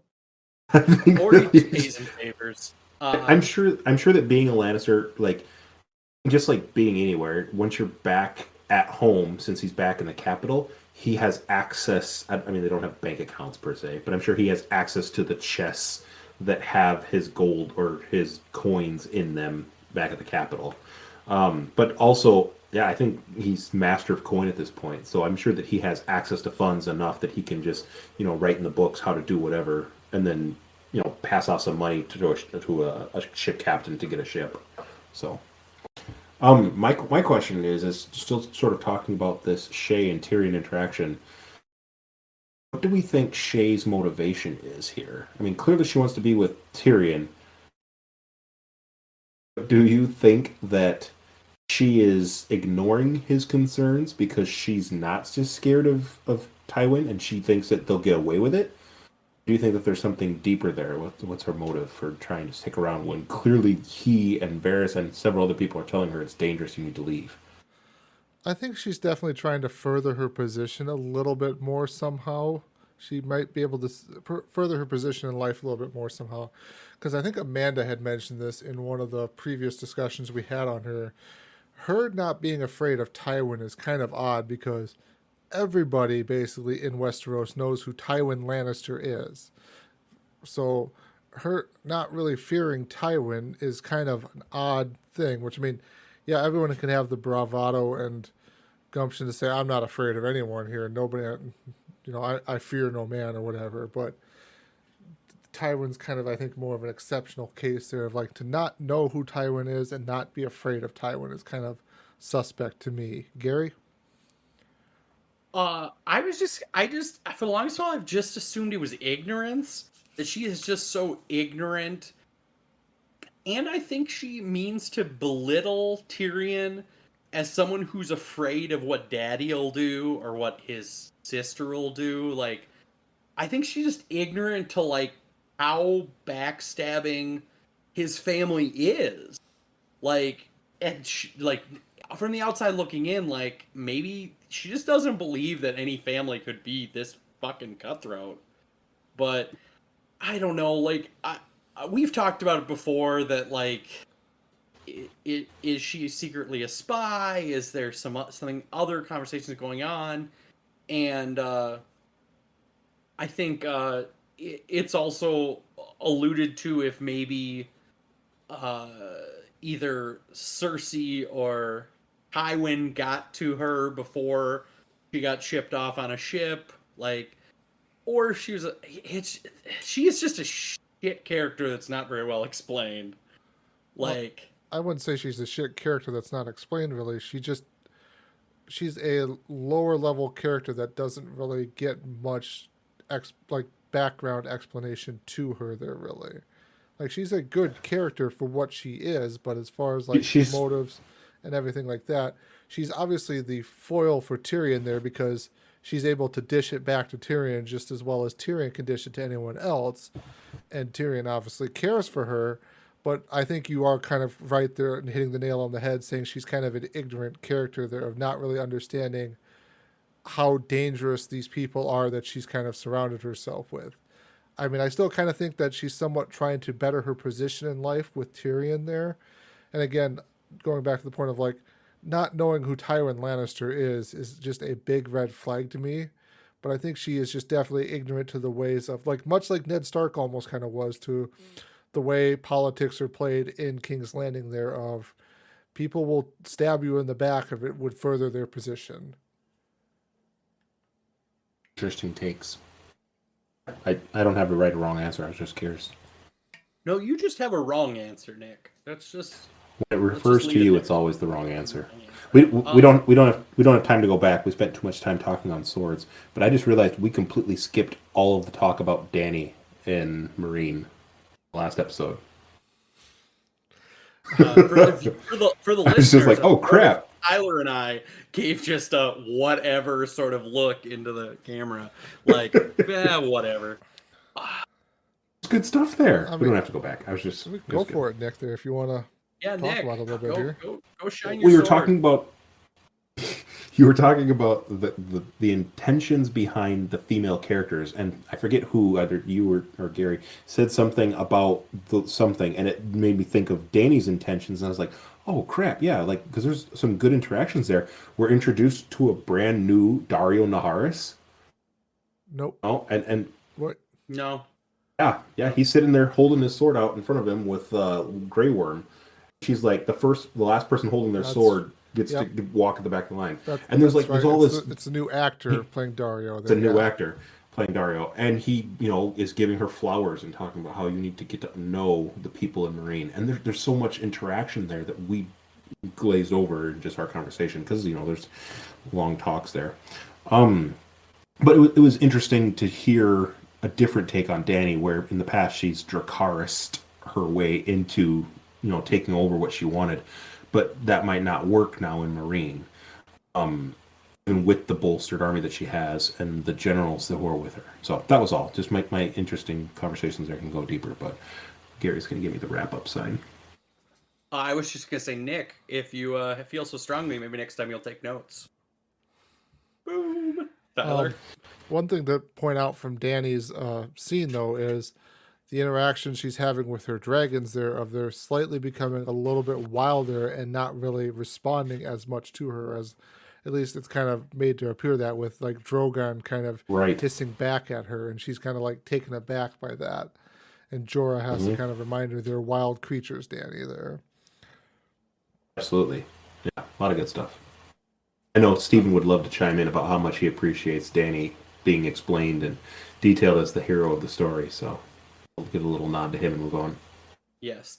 I was gonna say, like, and then there was kind of obviously trying to paint what's his name? I forgot his name, as a gambler. Dario. Also, kind of a segue that I know will happen in the next episode is she has the people take the girl down. Slaves and were she crucified, says, yes. take her down, bury her, and keep the collar. Remove the collar from her. Remove the collar from her. Before you bury her, and that becomes relevant in the next episode. Barristan Selmy says we can take them down for you, and she says, no, you'll do no such thing. You'll leave them up. I will see each of their faces, is what they say.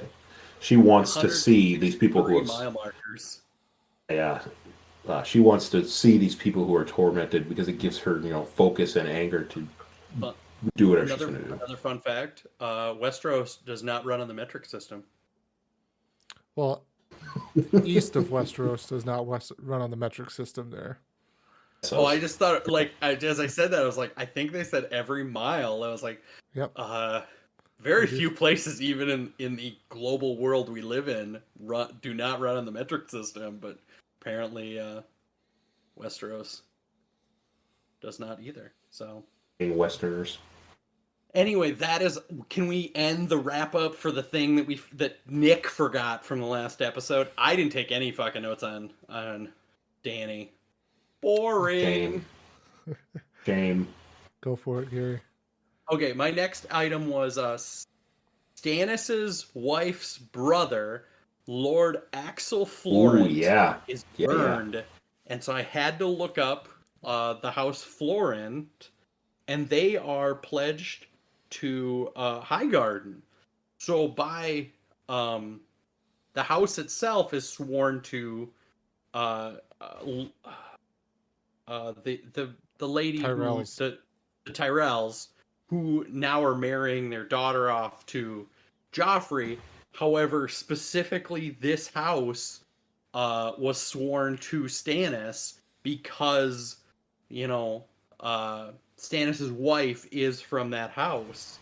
So I just thought that was real interesting, and there was a lot of back and forth about how that's a real shady thing to do, and all it came down to was that they didn't pull down their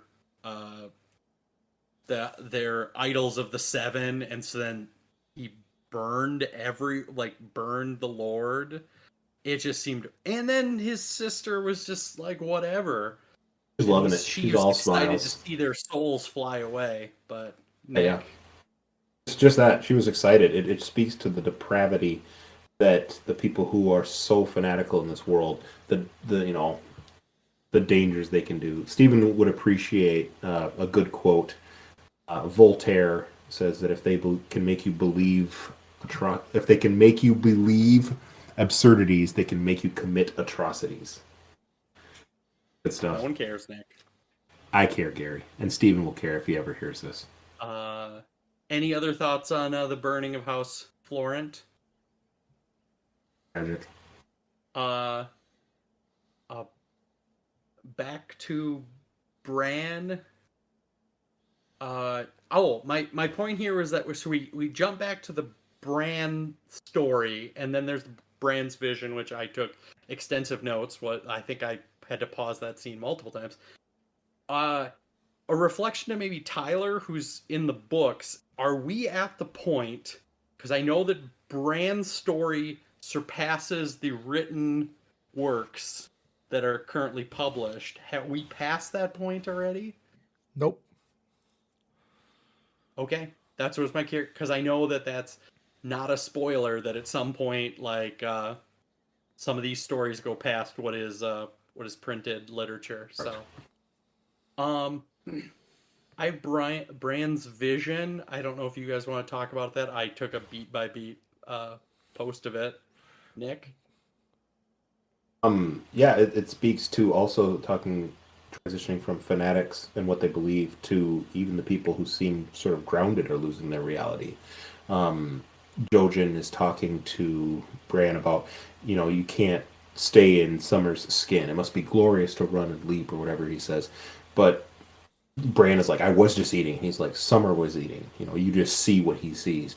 And it talks about how people are losing their grip on what's reality and what's not. And they say that, you know, he would lose his mind. He wouldn't know them or he wouldn't remember them. And so there is an actual danger. You know, we kind of learn bit by bit. Bran has these abilities. He's enjoying these abilities. Well, but these abilities come at cost. So there's always a downside to everything. Okay. So here's the notes I have about the beat by beat steps of Bran's vision: a tree, a three-eyed raven, the ravens in the crypts of Winterfell, a man sharpening a blade, perhaps Ned sharpening ice, which has obviously recently been divided. Then fire, possibly, you know, the sword ice being burned, and then you see Ned Stark's eyes. Clouds rolling in a snowy area, a tree, the words "look for me," a raven, a weirwood tree or a tree with a face on it, a shadowy character in the woods, a flock of ravens, similar to the flock of ravens that saved Sam, roots, a tree. I believe it's already been explained that it was a White Walker's horse because you see the White Walker's horses when Sam, you know, plot armors his way through the end of a couple, like 2 seasons ago. Then it's the throne room of King's Landing, covered in snow, an empty throne room, and I noticed the floor is covered in snow. Destroyed. No, it's covered in snow. There's walls. No, it's destroyed. And then there's a weird above the throne. There's the circle with the seven-sided star. Hmm. And I don't think that's in the actual throne room. But you thought it was destroyed? Nick? That seven-pointed star is behind the throne room. Every time we see the star, it is there. Because in the capital, at least, reigning religion is the light of the seven people there. So I guess Nick will agree to disagree, or we can just agree you're wrong and it's snow. You are wrong. There's snow on the ground, but it shows that the throne room is destroyed. The roof is exposed. Tyler, you'll be the tiebreaker. Snow or destruction? Tyler does not give a shit. We shall continue. The camera under kind of an icy lake, and you see a man above it. I have a good idea who this man is supposed to be. Not going to spoil it.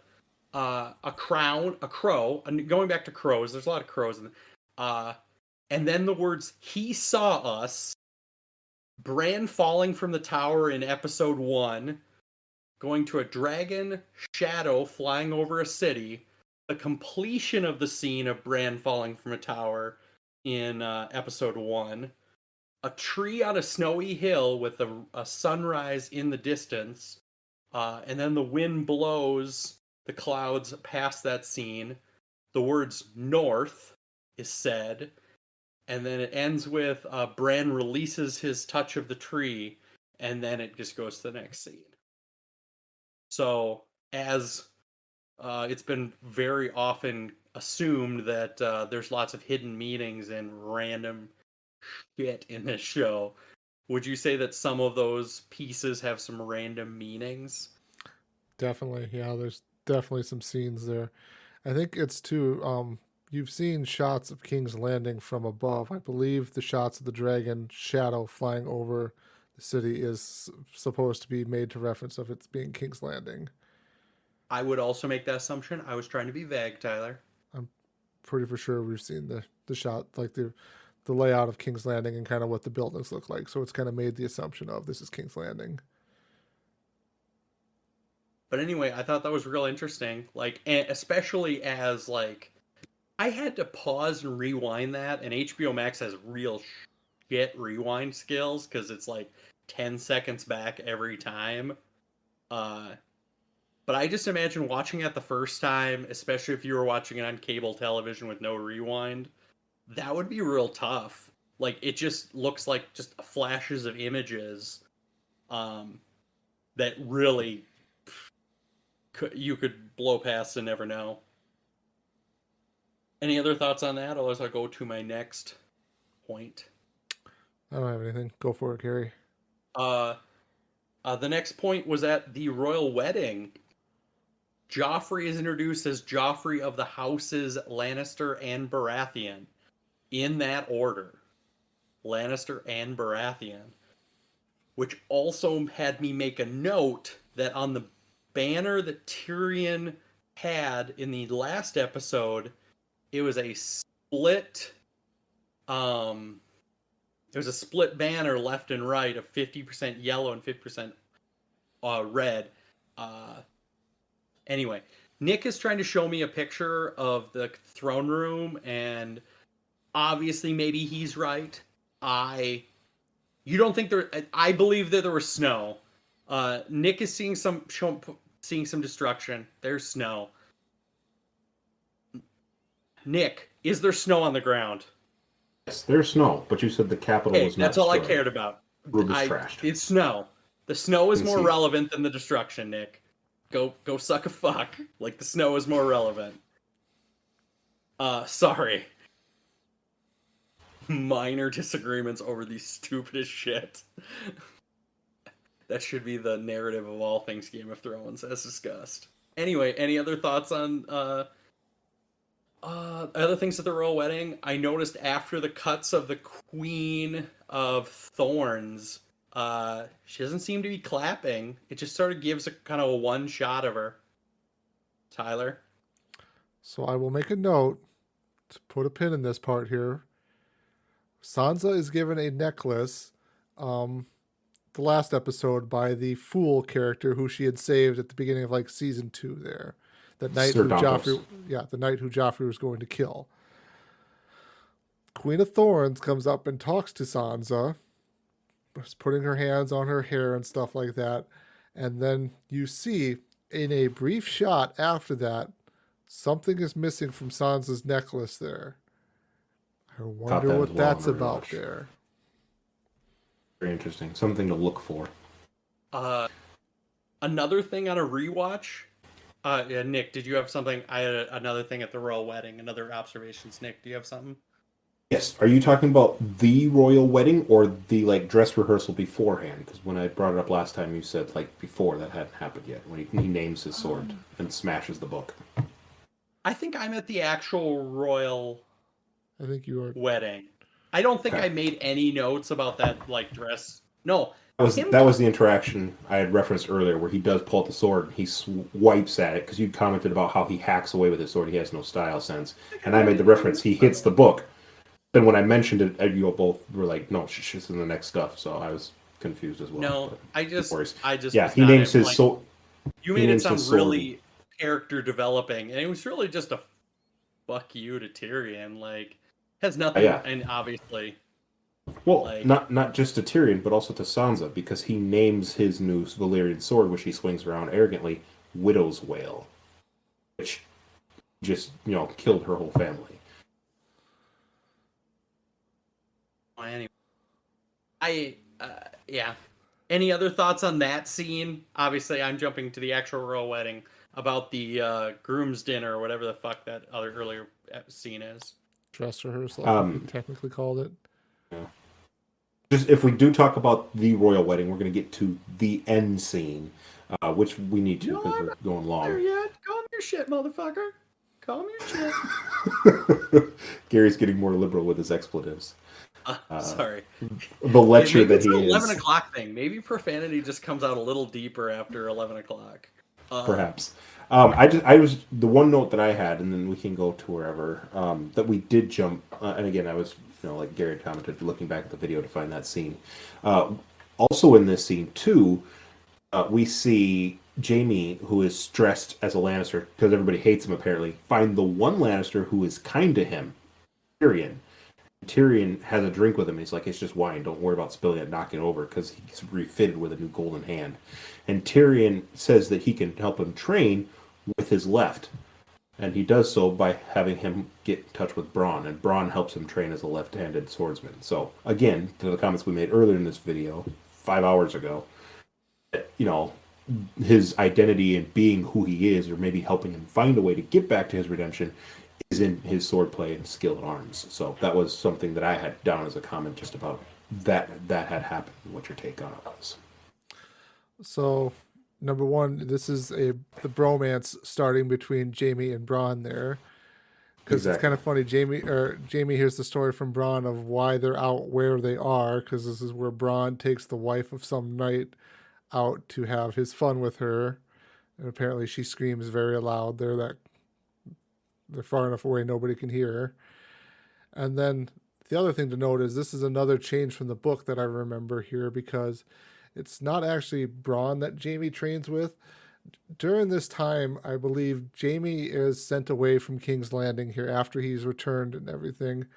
He gets sent away from King's Landing there to basically help some of the people they put in place there around the different parts of the realm kind of maintain their ownership of the lands, maintain order and stuff like that.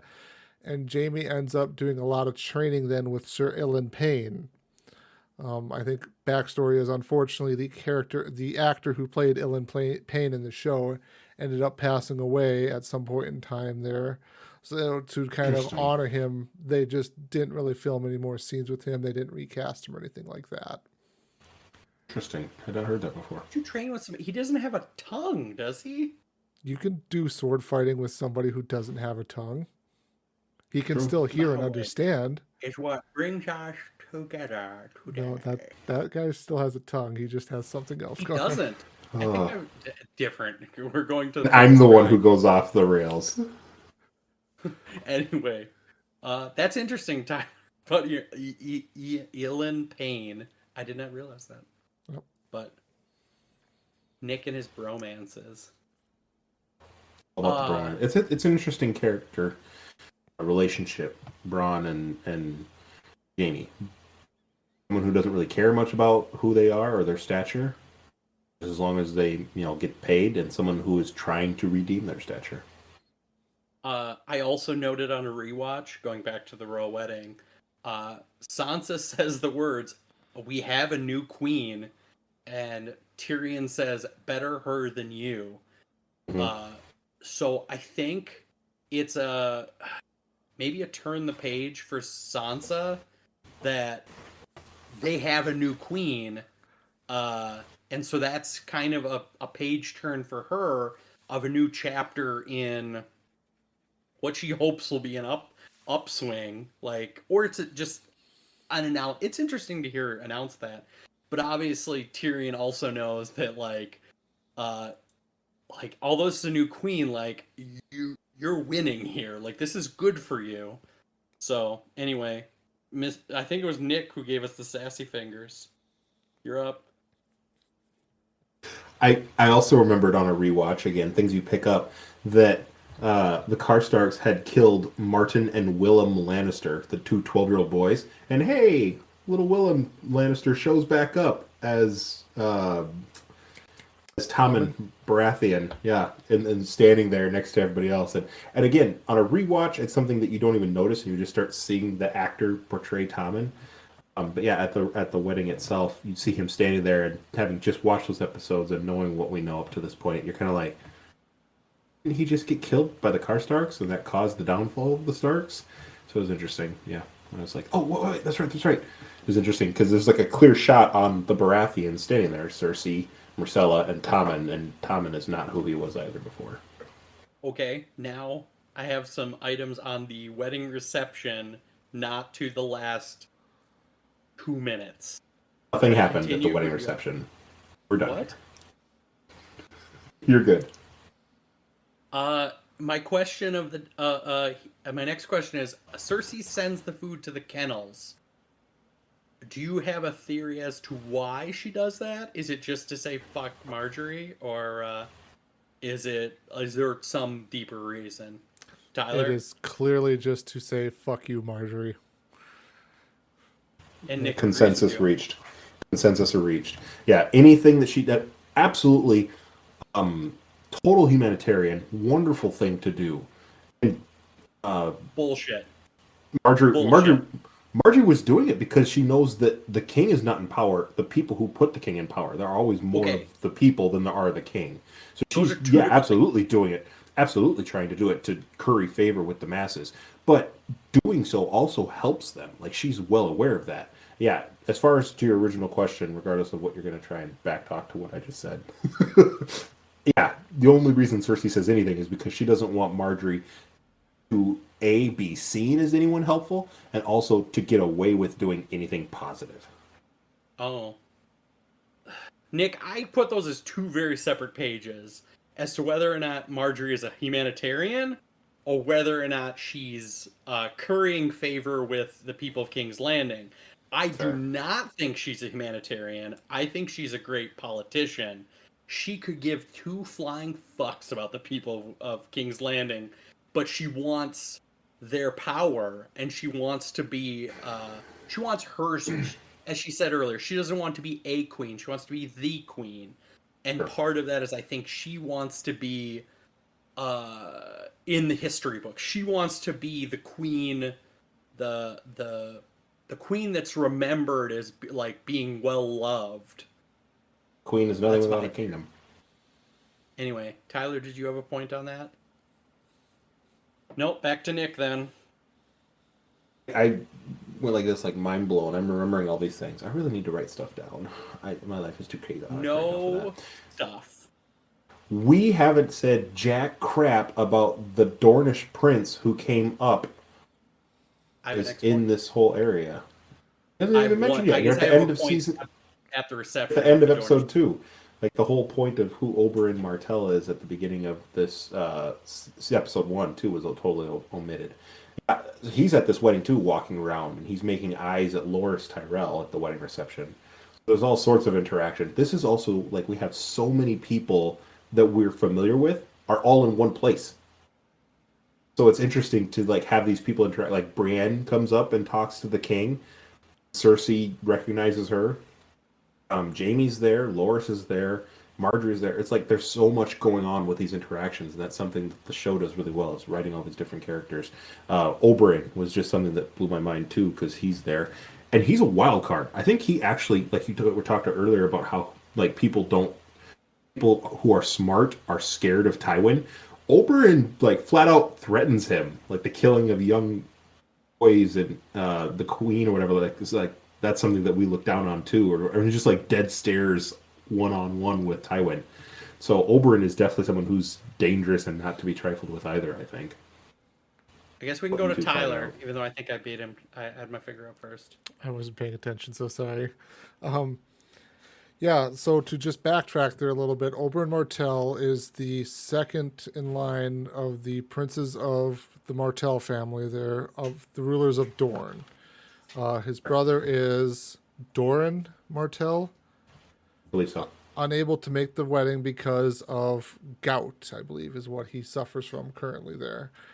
And the history of the Dornish people is a very interesting history, because they are like one of the last kingdoms to ever bend the knee, if at all, to Aegon to begin with, the original invader of Westeros there. And I think it's like a couple hundred years before they finally submit and become in line with the Westeros there. Nick, is it 100? I was just going to check. Oh, I don't know the timeline. I was just going to chime in and say their house motto for Dorne is unbent, unbowed, unbroken. Like, they were never actually conquered by Aegon the Targaryen. So yeah, there's a whole history there that at this point in Game of Thrones, they have since been married into the family, like we just referenced. Elia Martell was married to Prince Rhaegar before Robert's Rebellion and all that jazz. And so, yeah, they're part of the Seven Kingdoms. But, yeah, they never technically were conquered. They came in willingly. And so, yeah. And Oberyn kind of clearly states to Tyrion there when Tyrion asks him, why is Oberyn really here in the city? And Oberyn says he's basically heard the rumors that the babies of his sister... What was her name again? Sorry, Nick. Elia. I think it's like Elia. Elia Martell was basically the last. The babies were basically, to put it one way, basically just destroyed. They were just savagely slaughtered during the sack of King's Landing, and it is believed that Gregor Clegane raped and split her in half. Then basically, and Mountain, correct. Oberyn is here basically to seek revenge. And he clearly states that to Tyrion. And then I just love the interaction with him, Cersei, and Tywin at the wedding there, where Oberyn is basically just throwing back in their faces of like, we respect bastards in Dorne there. We are not people of savages of raping and murdering and all of that stuff. Gary. I was gonna say, like, not only to your point, did he believe that the Mountain raped his sister, but it was on the orders of Tywin. So yeah, and I guess on a rewatch, like even when I was watching, I was like, he's making some real weird conversation, and after you kind of connected with the last episode, you realize it's a pretty harsh dig at Tywin that, like, you know, I think it comes from like good thing your daughter is sent to the latter rather than the former, being where you know, women are raped and children are murdered, is directly at Tywin, that like this is the land that this is the sort of world he supports. Nick? You can put a pin in this thought after I talk about it, but do we think Tywin is capable of giving the Cleganes an order for that? Oh, absolutely. You know, killing off the Mad King and thus his daughter-in-law, who was married to Prince Rhaegar at the time. You know, after all the horrible things that we've talked about in some of these previous recordings that Tywin had suffered at the hand of the Mad King, does he have intent and reason to do so? Absolutely. But did he? We don't know. You were talking about like you said put a needle in it, and I was threading a needle through my middle finger through the threads. I think some of it is that instead of just killing the Mad King and replacing the Mad King with Robert Baratheon, but keeping the Mad King's family, it was that he needed to usurp any like wife or children of the Mad King to then install his daughter as the the queen of the realm. So it was, he needed to kill all of that, the wife and children, and obviously said he just told the Mountain, you need to do this. Do it in whatever way you need to. Like, as long as they're dead at the end of the day, the history books will never speak of this. So just might as well move on. Tyler? Thought to throw out to kind of everyone here is, I wonder if, because so when Robert was alive, he made it very clear that he hated the Targaryens for what he perceived they did to Lyanna Stark. True. I mean, obviously too, and I think Steven's touched on this a little bit too before when we talk about the change in families of power there, how the incoming family basically wipes out the previous family so that there's no challengers to their perceived power there. Do you think Tywin's orders kind of came with the mindset though too of like him helping Robert wipe out the Targaryens puts him in better favorable light with Robert there, so he can be a little bit more forceful, like, hey, I have this daughter now you should marry to kind of help join our houses together? I think Robert Baratheon is many things, but I do not think that he is a child murderer. Wife murderer, that's a gray area. Child murderer is probably above his pay grade, although I guess he did ask to have Daenerys killed at some point. But Yeah. I'd like to think that was probably a gray area for him. But anyway, one of you has your finger up. I was first. I was gonna say I don't want to like say that Robert said kill the children too, but I was saying that this is more maybe like Tywin knew Robert hated the Targaryens. Tywin then, to favor Curry with Robert, knew it was time to cleanse the Targaryens there, so he kind of gave the order of let's wipe out the Targaryens as we're sacking King's Landing. Nick.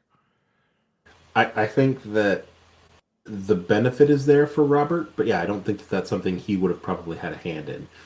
Again, the perceived rumor of the realm is that the mountain had a hand in the disposal of the previous family. I don't think anyone necessarily believes Robert gave the order or was aware of it, but I mean, he hated Rhaegar. He was the one who killed Rhaegar at the Battle of the Ruby Ford Trident. I think that it's just that, hey, I got to get rid of all these Targaryens. Oh, by the way, this family's dead as well. I helped with that. Oh, thank you. I look favorably upon you. And I think that that's what you're trying to get at, Tyler, is that would have given Tywin an edge to maybe supplant his daughter into the relationship. It also gives Robert Baratheon plausible deniability to wash his hands of the dirty act, because it's not him, it's not on his order, it was on Tywin's order to, have a lord of his, a bannerman of his house carry out the deed. So I think it gives him plausible deniability. Any other thoughts on the Prince Oberyn? Seems like someone not to mess with. I made another note here at the royal reception that Varys seems to hate his spot. There's one point where the camera kind of pans past him, and you just see that he's like kind of scrunched between some other people. And then when the play of the War of the Five Kings happens, like Varys gets hit in the head with like a toy warhammer, so he just looks pissed the entire time. Does? I didn't remember that part. That whole scene is very rough to watch. I can't remember where it was, but at one point I think it jumps to some of the tables that aren't the head table, and you see Pius, the Maester, and then you like kind of go like 2 seats down and you see Varys, because obviously they have a seat close, but they don't have any wives or kingdoms. They're not lords. So they have a close seat, but they're just kind of at the miscellaneous table. Anyway, the next note I had is the War of the Five Kings, which on a rewatch, I tried to kind of pay attention to how their mockumentary garb. Robb Stark is a little more noticeable. He has a little more screen time because he's on a horse. He's got a direwolf helmet, and then obviously the direwolf helmet gets knocked off. It's his head is what it's meant to imbue. Anyway, Balon Greyjoy is bald, and he's riding a ship. Cracker. Stannis is riding the Red Woman. I don't know if I caught that. Renly, you can see his butt, and he's riding a blonde woman and/or man. It's just meant to be Brienne. I think it's more meant to be a man there, because they've. Oh man. They call him like one of the world's famous. No, that's Loras. They call him Loras Tyrell, one of the more well-known pillow riders. Yeah. Anyway, like I was trying to watch it, and it's real tough to like, because they're all moving. But yes, I think Renly is the one who's like got a blonde, and then I noticed Stannis.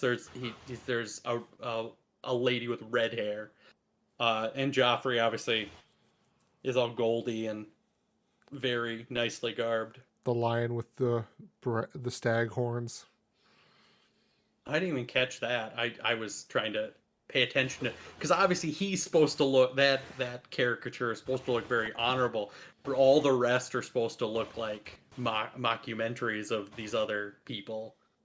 Mm-hmm. Interesting.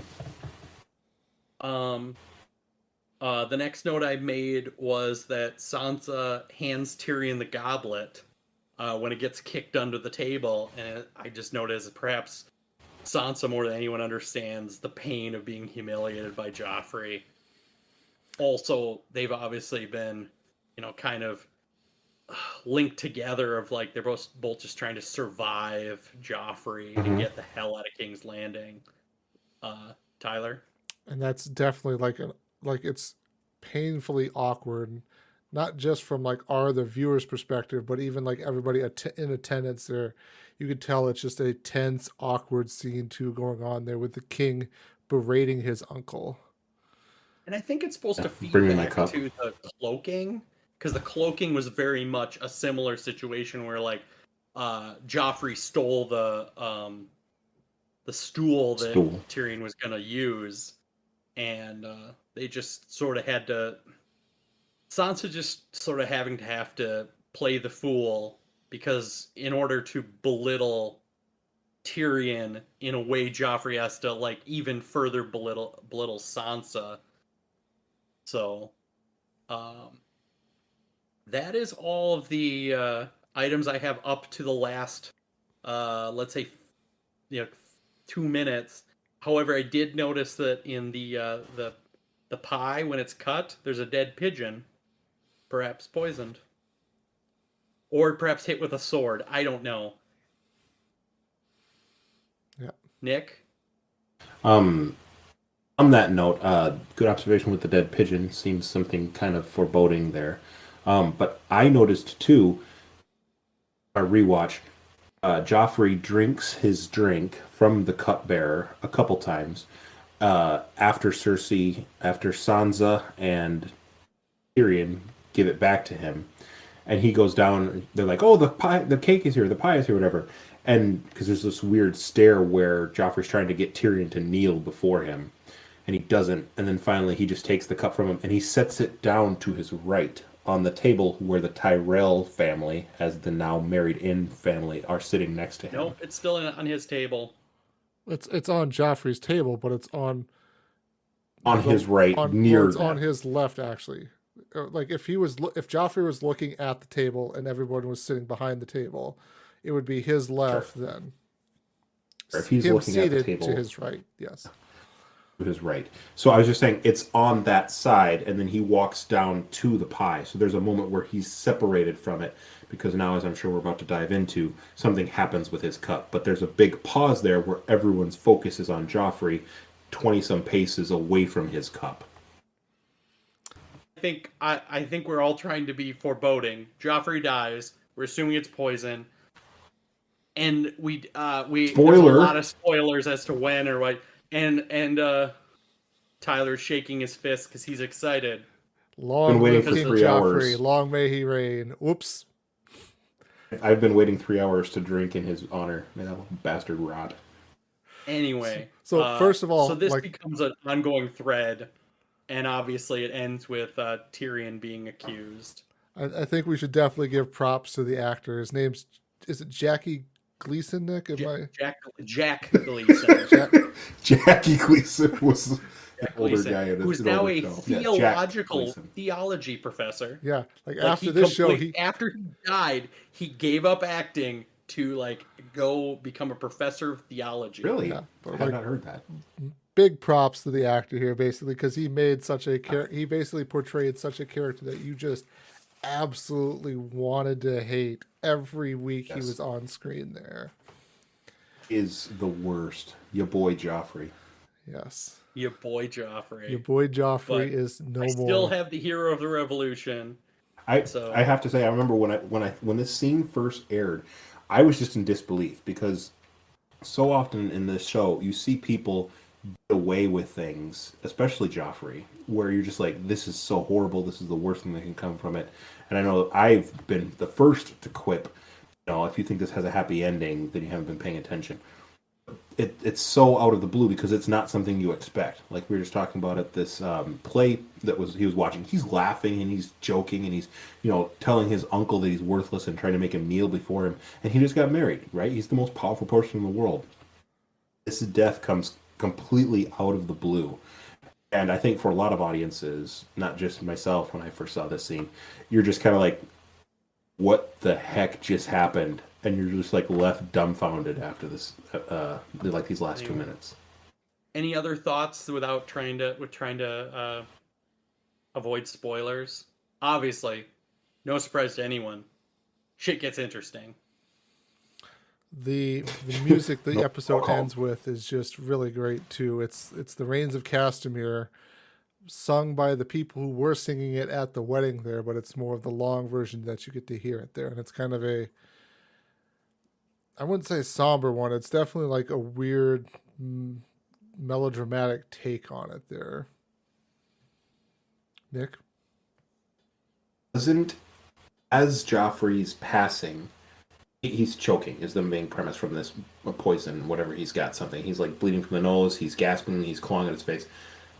Doesn't he point as he's dying too? Because we see him dead. Like the end of the show is we see him stop breathing. So before he dies, doesn't he like point to somebody too?